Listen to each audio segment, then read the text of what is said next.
We're here with Pete Rotondo of the Breeders' Cup. I'm Paul Espinosa. We're going to talk about the $100,000 guaranteed all-stakes pick for Charlestown Classic Day, which culminates with the Grade 2 $1.25 million Charlestown Classic.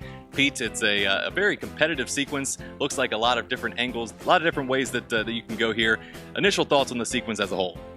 I think it's I love the sequence. I think the first race of the bunch here at the Confucius Say the ninth race, wide open. I think that's going to kick it off nice for get some value going along the way. And I think they're super competitive, the races.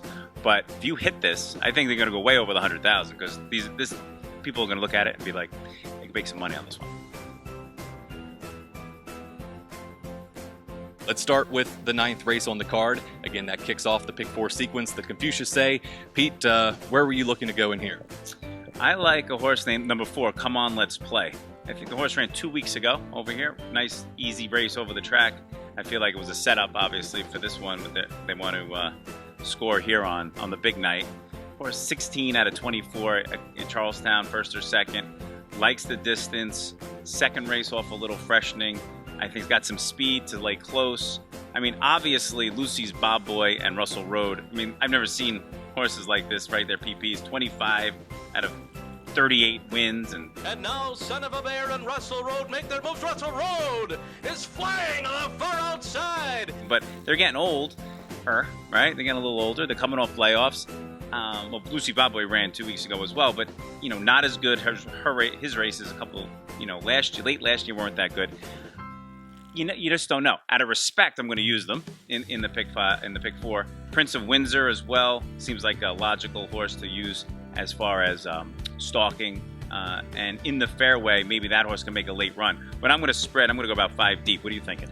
Well, I think to touch on the Lucy's Bob Boy and Russell Road part, for the longest time, the West Virginia bred races here at Charlestown, that was the handicapping. You knew that those two were the two of the best West Virginia breds we've had here locally of all time. And so they are getting a little longer in the tooth. Russell Road is now a 10-year-old. He's going to be making his first start since the Breeders' Classics, a race in which he bled through Lasix, but he's been training well. You don't see 10-year-olds working 59 and change here at Charlestown. You don't see many horses ever working 59 and change at Charlestown. So I think he'll be able to fire off the bench. Lucy's Bob Boy looked like he got a little bit late off the layoff in his comeback race. But I do think that you and I we agreed that Partly Mocha, the horse for Mike Maker, Javier Castellano, may be a horse that, even though he's the morning line favorite, he's going to get bet, obviously, with the connections. Looks like one that I think we could take a stand against. Yeah, obviously, I always root for Javi. But I just, as a bettor here, you have to take a shot against him. You're going to get overbet. Only horse was really run well on grass. His race at Charlestown, probably a couple years ago, was slow as could be. I wish him luck, but not going to have my money. Exactly.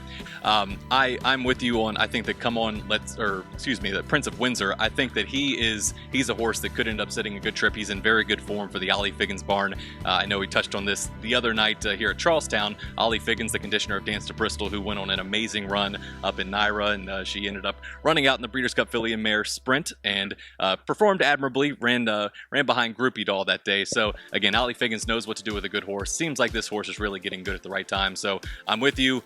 I think that we pretty much see this as a spread race, and then we will advance on to the Robert Hilton Memorial, which a shorter field. We have 3-year-olds going the distance of 7 furlongs. Looks like some horses that have some potential. One that just ran behind a horse that is going to be running in the Kentucky Derby in Majesto. So the Robert Hilton Memorial, your thoughts looking at that spot? Yeah, I narrowed it down. To me, it looks like a match race between Quixote and Dig Deep. They both seem like this 7 furlong will be a perfect distance. They're coming off very fast races.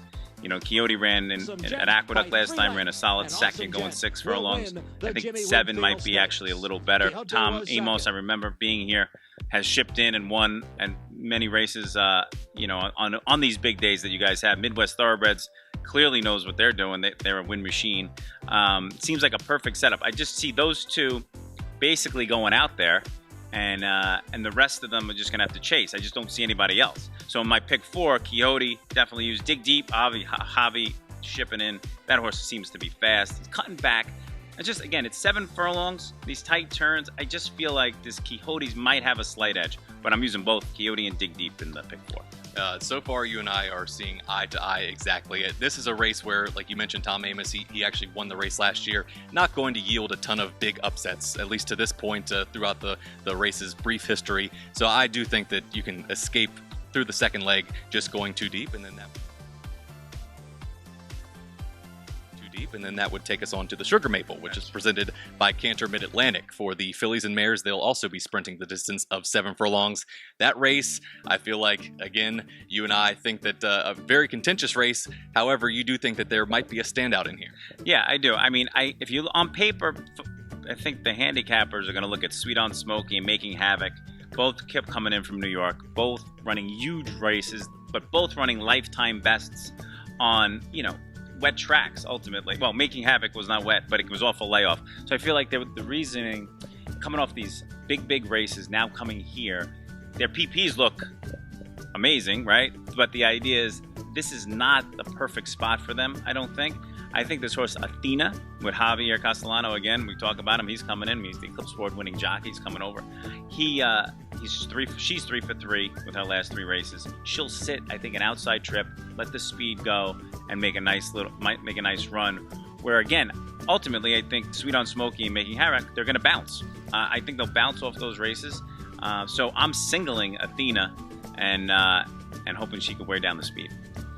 I think that in lieu of going a little bit, obviously going too deep there in the Robert Hilton, I think this will be a race where I do spread a little bit more. I do think that Athena obviously merits a ton of attention, and got to chat with Helen Pence a little bit the other day on the phone. She's doing super well, but she's coming off a little bit of a layoff herself. I do think that the freshening, while she's turning back from the mile distance, I think that actually could play into her favor. Maybe she's a little bit closer on, but it does look like a race where there could be some pace. Flattering Bee is a very intriguing horse for me, another one that's coming off the layoff, but she has run very well in this race before, and at Charlestown, she is just, she's a monster. She has an amazing, I believe she's only been out of money 1 time in her 10-race career here at Charlestown. You do have to deal with the layoff. Jose Montano, local jockey, he's also an Eclipse Award winner. He was the Eclipse Award winner for Top Apprentice a number of years ago. So he definitely knows his way around the track. I think that she's one that might get ignored at the window just because of the layoff, but you certainly have to respect her Charlestown form. And I actually do think that Making Havoc, my theory on her is she's coming off of a race there on the inner dirt at Aqueduct, and right now, Charlestown, we closed down after the Charlestown Classic for a week to resurface the track, kind of get it ready for summer racing. Right now, you're still dealing with the winter track, so it's a little bit more of a sandy surface, one that's kind of built to handle the inclement weather that we'll get throughout December, January, February. So I think that it might be a similar surface to what she ran on up at Aqueduct. Just one that I think that I'm with you. I think she'll probably get a little bit overbet, but I do think that with the form that she's rounding into, if she takes another step, I think she could end up being pretty tough. So yeah, no doubt. I mean, she does run that race back last, she'll win for sure. I agree with you. I just I think I'm hoping for a little regression, so we'll see. Well, and certainly the value, like we talked about, is not going to be there, which is what we're looking for. Exactly. No doubt.